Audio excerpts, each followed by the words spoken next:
Dostlar, hər vaxtınız xeyir olsun. Belə qərara gəldik ki, Dövlət İmtahan Mərkəzinin 20 sınaq toplusundan ədəbiyyata aid olan sualları izah edək. Çalışacağıq ki, sırayla bu 20 sınağın hamısını izah edeyim. Və hissə YouTube kanalıma yerləşdirəcəm və oradan istifadə edə bilərsiniz. Birinci sualdan başlayırıq. Xan Sarayı əfsanəsi ilə bağlı doğru fikirləri müəyyən etməliyik. Usta xanın qabağında sözünü deməkdən çəkinmir. Bu doğru fikirdir. Birinci doğru fikir olduğuna görə birlə başlamayan variantları çıxardırıq. Cavab 1-2 və yaxud 1-5 ola bilər. İkinci sualda fikrə baxırıq. Usta sarayı tikərkən əməyini qiymətləndiriləcəyinə inanırdı. Bəli. Bu da doğru fikirdir. Ona görə bunu da götürürük. Testimizin cavabı A variantıdır. Amma digər variantlara da hər ehtimala qarşı baxa bilərik. Xanın vəd etdiyi qızılları vermədiyi üçün usta narazı qalır. Xeyr, usta onun zəhmətinə qiymət verilmədiyi üçün narazı qalır. Xan ustaya zərər verdiyi üçün peşman olur. Xeyr, belə peşmanlıq hissi yoxdur. Bu barədə heç nə danışılmır. Usta xanın tamahkarlığının qurbanı olur. Xanın tamahkarlığından söhbət getmir. Xan sadəcə olaraq ustanı qınayır ki, bundan da gözəl bir saray tikə bilərsənmi, usta əməyinə qiymət veriləcəyi şəkildə tikə biləcəyini deyir. Münaqişədə buradan başlayır. Ağıllı uşağın ağlındakı Əhməd obrazı ilə bağlı doğru fikir müəyyən eləməliyik. Məqsədinə çatmaq üçün hər yola başvurur.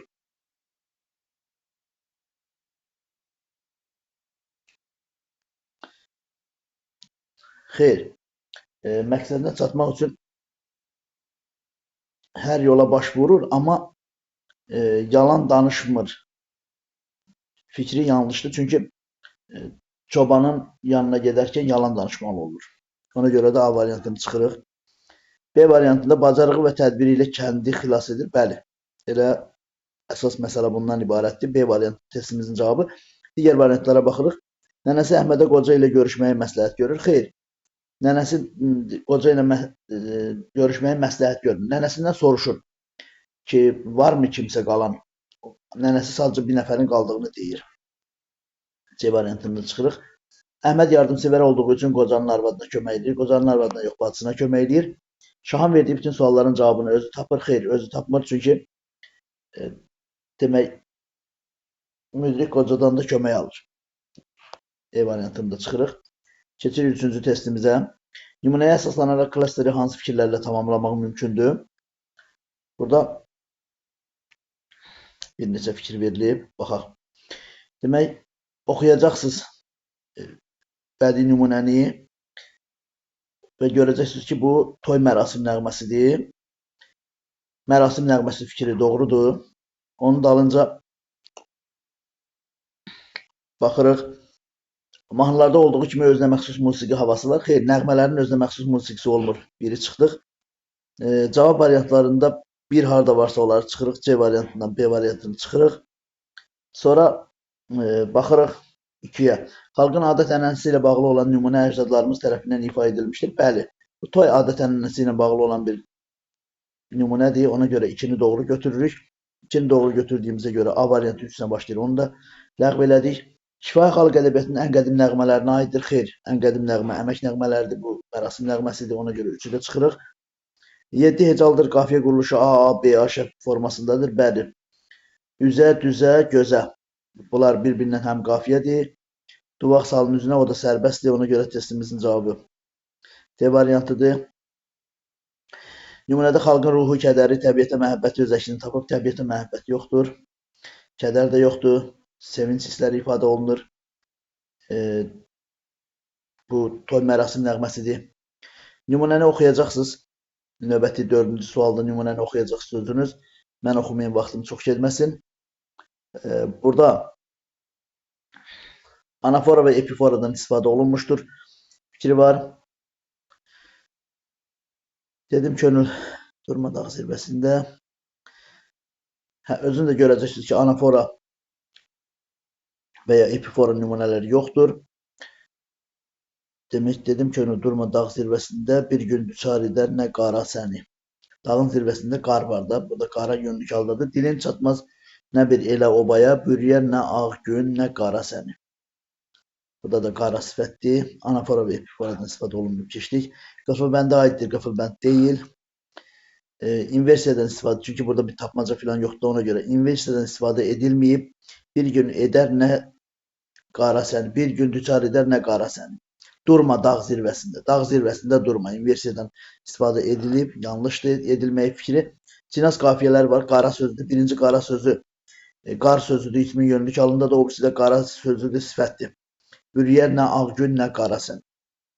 İkinci misrada təşbih işlənib. Təşbih yoxdur. İkinci misrada testimizin cavabı D variantıdır. Keçdik 5-ci suala. 5-ci sualda dastan janrı ilə bağlı doğru fikirləri müəyyən eləməliyik. Şah İsmail və Aşıq Qərib kimi dastanlarda bir-birini sevən gənclərin dözüm, sədaqət və cəsarət sayəsində qovuşmasından bəhs edir. Bəli, bu doğru fikirdir. Cavabı testimizin bir cavabı 1-dir. 1-ilə başladığımıza görə B variantını, C variantını silirik. Məhəbbət dastanlarının sonu əsasən cahannamə ilə bitir. Xeyr, əsasən duvaq qapma ilə bitir. Əsli bir kərəmin sonu cahannamə ilə bitir. Çünki xoşbəxtliklə bitəndə duvaq qapma ilə, bədbəxtliklə bitəndə cahannamə ilə. Ona görə 2-ni silirik səhv variant kimi. Sonra 3-ə baxırıq. Məhəbbət dastanları ustadnamə ilə başlayır. Bu doğru fikirdir. 1-3. 1-3 olsa A variantı olacaq. Digər variantlara da baxaq. Dastanda yalnız epik növün xüsusiyyətləri əks olunur. Xeyr, dastanda lirik növündə xüsusiyyətləri əks oluna bilər. Dastan epik lirik növə aiddir. Məhəbbət dastanlarında qəhrəmanlıq motivlərinə yer verilə bilər. Şah İsmaildə bu əksini tapıbdı. Ona görə də testimizin cavabı A variantı 1-3-5. 6-ya baxaq. Cədvəldə qeyd edilmiş nağıllar ilə bağlı doğru fikirləri müəyyən edin. Ağıllı uşaq nağılı ilə dərzi şagirdi Əhməd nağılı müqayisə olunub. Bu Venn diaqramı deyil. Bu hərəsinin özünə aid olan xüsusiyyətlər, ağıllı uşağa aid doğru fikirlər, dərzi şagirdi Əhmədə aid doğru fikirləri götürəcəyik.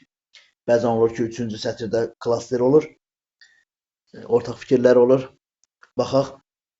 Əhməd xanın ən sevimli heyvanının keçi olduğunu onun özündən öyrənir. Xeyr, bu yanlış fikirdir. Ona görə biri silirik. Biri sildiyimizə görə A variantını silirik. C variantını silirik. Bunlar testin cavabı ola bilməz. Doğru fikirləri axtarırıq.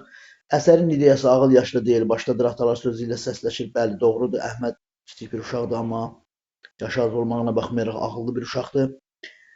Elə əsərin adında da ağıllı uşaq ifadəsi var. Əsərdə Əhməd ağıllı məsləhətdən yararlanır. Bəli, müdriyin ağıllı məsləhətindən yararlanır. Ona görə də 2, 3 cavabları doğrudur. Və testin cavabı B variantı olacaq. Digər baxaq. Dərzi şagirdi Əhmədə aid olan Əhməd gördüyü yuxunu zindanda Pəri Soltana danışır. Bu yanlış fikirdir. Pəri Soltana danışmır. Ən sonunda Şahın özünü danışır. Bütün suallara cavab versə də Şah Abbasın ölkəsi Firəng padşahının hücumuna məruz qalır. Bu da yanlış fikirdir. Ümumiyyətlə bu əsərdə döyüşdən söhbət getmir. Daha doğrusu döyüşəcəklərindən söhbət gedir, amma döyüşən olmur. Əhməd ən sonunda yuxusunu Şaha danışır. Bəli, doğru fikirdir. Ona görə 2-3-6 cavab B variantı. Çargə əfsanəsi ilə bağlı yanlış fikirləri müəyyən eləməliyik. Bu bir əfsanədir, bilirsiniz. Demək, yanlış fikirləri axtardığımıza görə demək, kərvandakı insanlar alimin arxasınca gələnləri cəzalandırırlar. Belə bir şey yoxdur. Onlar musiqinin gözəlliyinə heyran olub alimi tutmağı unudurlar və digər ölkənin sərhədinə keçir alimi artıq. Ondan sonra qürur və xudbinlik hökmdarı alimin niyyətini başa düşməyə imkan vermir. Bəli, bu doğru fikirdir. Doğrunu silirik. Biz yanlışları axtarırıq. Ona görə əsərdə xalqın elm adamlarına olan laqeyd münasibətinin əksini tapmışdır. Xalqın yox, hökmdarın laqeyd münasibətindən söhbət gedir. Əsər ağıl sahiblərinin güc sahibləri qarşısında məğlubiyyətini göstərir. Əksinə, ağıl sahibləri güc sahiblərinə qalib gəlir. Da məğlubiyyətindən söhbət getmir, qalibiyyətindən söhbət gedir. Elmin gücü yıxar bürcü atalar sözü əsərin ideyası ilə səsləşir. Bu da yanlışdır. Ona görə testimizin cavabı 1-3-4-dür. 8-ci suala baxaq. Eyler-Venn diaqramındakı doğru fikirləri müəyyən eləməliyik. Əfsanə ilə rəvayəti müqayisə ediblər burada. Demək, möcüzəli ağla sığmaz hadisələrdən söz açılır. Bəli, bu sırf əfsanəyə aid olan xüsusiyyətdir. Doğru fikir kimi biri götürdük.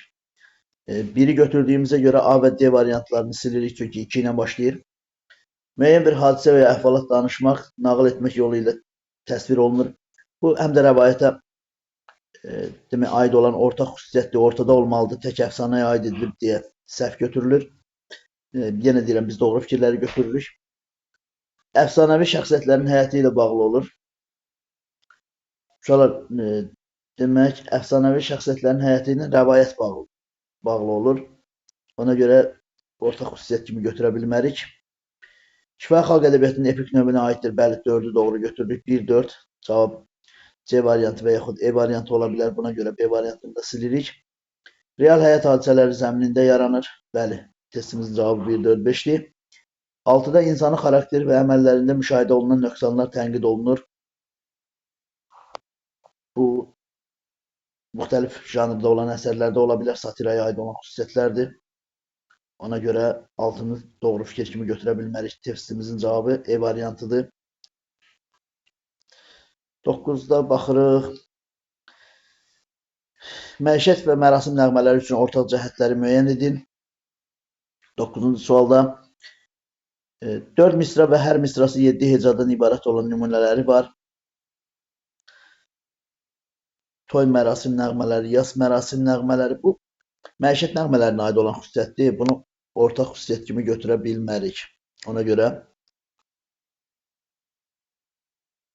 götürə bilərik, bəli. 4 misra və hər misrası 7 hecadan ibarət olan nümunələri var. Bəli, bəli var. Hər ikisində. Laylalarda da var, həmçinin oxşamalarda da var. Mərasim nəğmələrində, toy mərasim, yas mərasim nəğmələrdə, onlar da bayat şəklində olur. Ona görə cavabın biri 1-dir. 1-lə başlayırıq. Ona görə C variantını və E variantını silirik. Müxtəlif mövsümlərlə bağlı yaranmış nəğmələrdir. Xeyr, bunlar mövsüm nəğmələri deyil, mərasim və məişət nəğmələrindən söhbət gedir.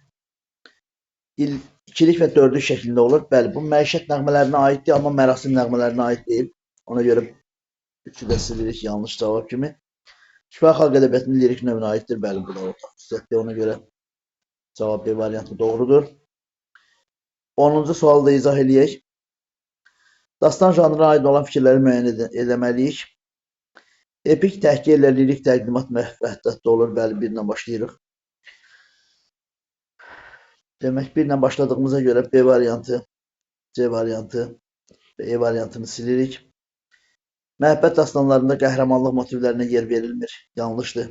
Şahid İsmayıl dastanında məhəbbət motivi var. Daha doğrusu qəhrəmanlıq motivi var. Qəhrəmanlıq dastanları ustadnamə ilə başlayıb duvaq qapma ilə bitir. Xeyr, bu da yanlışdır. Bu da aiddir məhəbbət dastanlarına. Məhəbbət dastanlarında sevgililər qovuşa bilməyəndə dastanın sonunda cahannamə söylənilir. 1-4 cavab A variantı olacaq. Şah İsmayıl dastanını qəhrəmanlıq dastanına nümunə göstərmək olar. Xeyr, Şah İsmayıl dastanı məhəbbət dastanıdır. Amma tərkibində qəhrəmanlıq motivləri var.